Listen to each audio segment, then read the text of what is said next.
Bienvenue dans cette vidéo où nous allons faire la démonstration de notre travail encadré de recherche dans le cadre du Master 1 SME, Système et Microsystèmes embarqués de l'Université Toulouse 3 Paul Sabatier. Nous sommes 4 à travailler sur le projet et nous avons été encadrés par M. Philippe Menini qui a d'ailleurs proposé le sujet de DER et par M. Aymen Sendi qui a auparavant travaillé sur le même sujet. Le projet consiste au développement d'un nez électronique miniaturisé interfacé avec une application mobile Android et ce dernier a été subdivisé en deux parties. Une partie qui concerne le pilotage de la carte et une autre partie qui concerne l'interfaçage et le suivi des données. La partie pilotage de la carte permet d'envoyer les données dans une base de données. Cette partie n'est pas faite par notre groupe. Et la partie interface et suivi des données est la partie qui nous concerne. Dans cette partie, nous allons développer une application Android qui va aller récupérer les données dans la base de données et ensuite les afficher sous forme de graphique.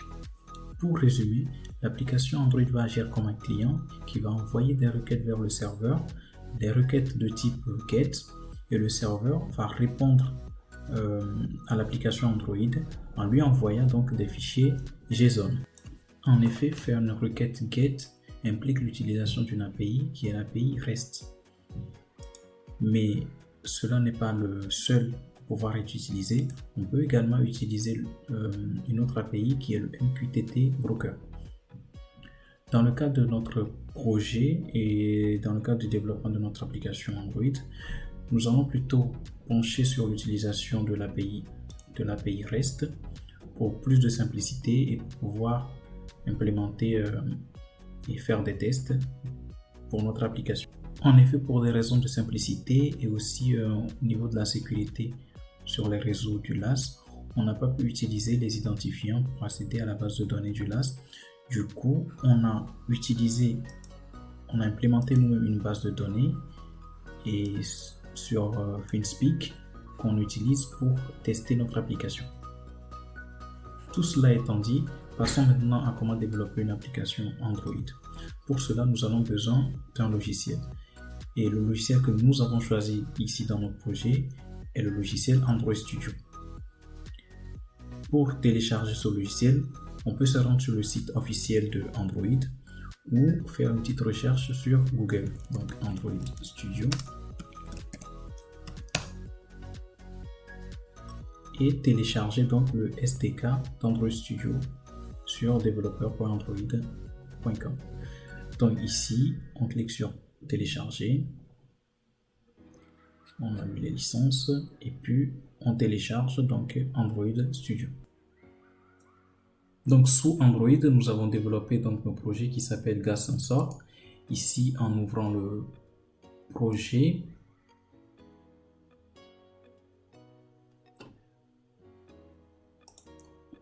on est passé au design de l'interface graphique. Donc ce qu'on a fait le plus simplement, on a placé une vue pour le premier graphique ici.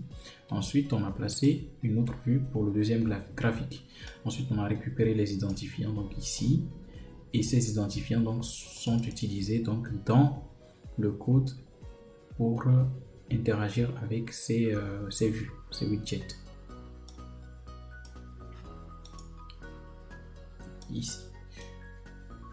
Pour lancer une requête sous Android, on utilise la méthode HTTP URL connection ici, qui est une classe qu'on a implémentée, et on lui donne l'URL de notre base de données ici, et enfin il nous renvoie un string qui va contenir donc les données de notre capteur. Les données étant au format JSON, on a construit une classe qui nous permet de désérialiser ces données.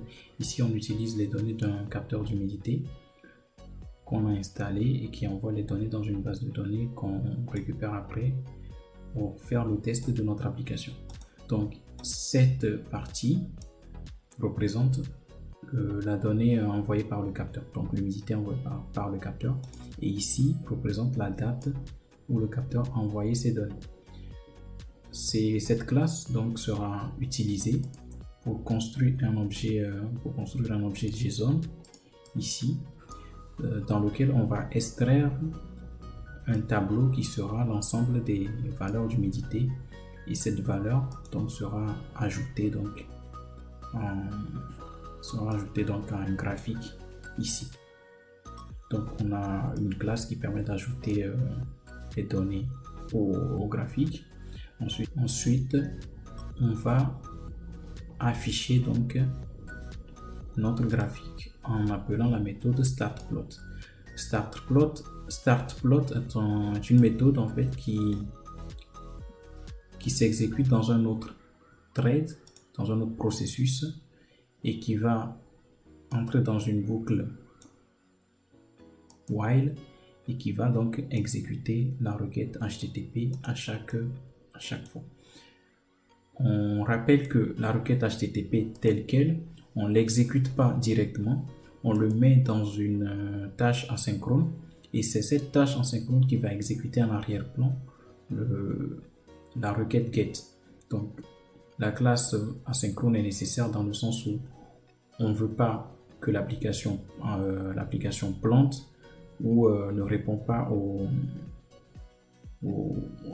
sollicitations donc de l'utilisateur. Donc cette requête va s'exécuter donc en arrière-plan. Pour tester notre application, on utilise Android Virtual Machine. Donc on va démarrer donc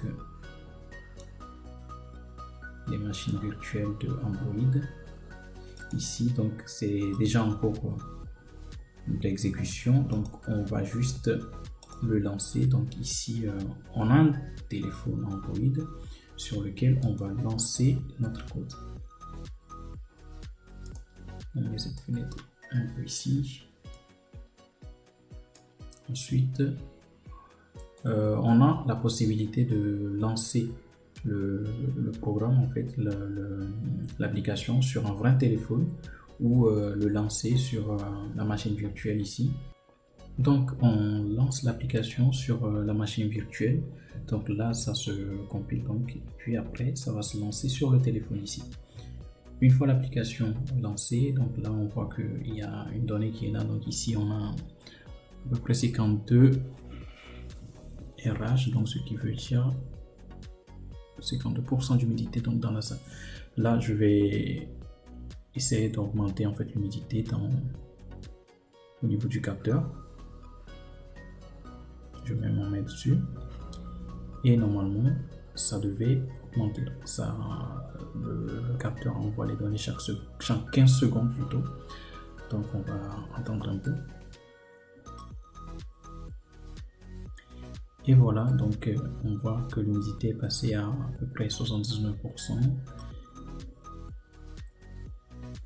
Et puis si j'enlève ma main, ça va retomber donc à peu près à 55 ou 52%. Là on va attendre un peu 15 secondes.